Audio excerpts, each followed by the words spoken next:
의원님 안녕하십니까? 네, 안녕하세요. 네. 원리 김병주입니다. 네, 자 저희가 뭐 안녕하세요라고 인사는 드렸지만 네. 이번에 태풍 흰남노가 특히 이제 경북 지역을 휩쓸고 지나가면서 전국적으로 많은 피해가 있었는데 특히 이제 경북 지역 포항, 경주, 울산 뭐 이쪽에 네. 피해가 좀 집중돼서 너무나 안타까운 상황인데요. 네, 특히 그렇습니다. 인명 피해까지 발생해서 마음이 네. 너무 무겁습니다. 네, 너무나 안타까운 상황입니다. 네, 오늘 보니까 피해가 오늘 아침 6시 기준으로 인명 피해도 많이 났더라고요. 네. 사망 10명, 실종 2명, 부상 3명이고 특히 주택 침수가 또 많이 돼서 8,328건이 접수가 됐는데 네. 피해가 아주 많이 나서 걱정입니다. 그 대응을 하고 대비를 한다고 했지만은 네. 막지 못한 그런 부분들이 있었고 특히 이제 지하 주차장 네. 여기서 두 분이 어제 살아오셔가지고 그래도 기대를 좀 했었는데 안타깝게도 숨진 채 발견된 분들이 있었어요. 네, 그렇습니다. 네. 지하 주차장에서 그 안타까운 일이 일어나서 네. 너무나 참 마음이 아픕니다. 네. 예. 이게 대비를 정말 철저히 해야겠다는 생각이 들고 근데 이런 가운데 태풍이 이제 오고 뭐 대비를 하고 있는 상황에서 공무원들의 일탈이라고 할까요? 네. 이 법무부 산하 출입국 사무소 공무원들이 음주를 한 그런 사실이 밝혀지면서 국민들의 비판의 목소리가 높은 것 같아요. 네. 네.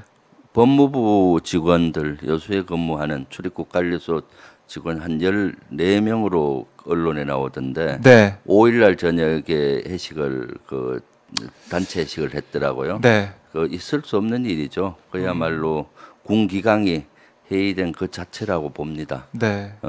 실제 5월 9일이 어떤 날이었습니까? 지금 태풍이 온다고. 네, 9월 5일이. 9월 5일이 네.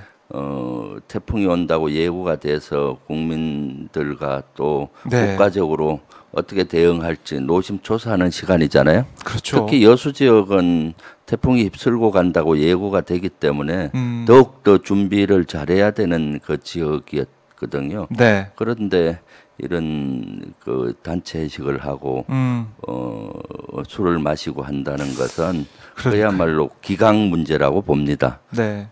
법무부 한동훈 장관은 도대체 어떤 지시를 내렸는지 모르겠어요.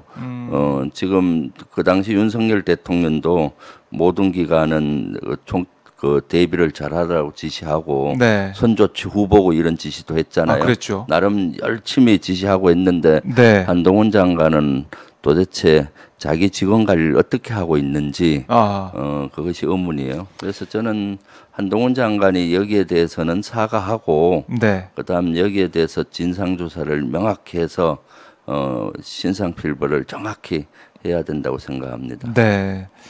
자, 이 기강 회의 수준 이게 지금 글쎄요. 윤 대통령이 철야 근무를 하면서 네. 또 총력 대응을 강조한 상황에서 이런 일이 벌어지고 있기 때문에 여기에 대한 정부의 대응 또 한동훈 장관이 어떤 얘기를 국민들 앞에 할지 좀 지켜보도록 하고 대부분 부서는 그날 밤을 새웠을 겁니다. 그랬죠. 특히 군부대 지휘관이라든가 또 관련 지자체, 관련 부서들은 밤을 새우고 이런데 네. 한쪽에서 술판을 벌린다는 게 말이 되겠습니까? 한동훈 장관이 그 실질적으로 해야 될 자기 직원 관리라든가 네. 그런 거는 안 하고 야당 탄압이라든가 또는 엉뚱한 데 신경을 쓰다 보니까 네. 이런 문제가 발생하지 않나 하는 생각이 듭니다. 그렇기 때문에 네. 한동훈 장관이 사과하고 앞으로 좀 내실 있게 근무했으면 좋겠습니다. 네.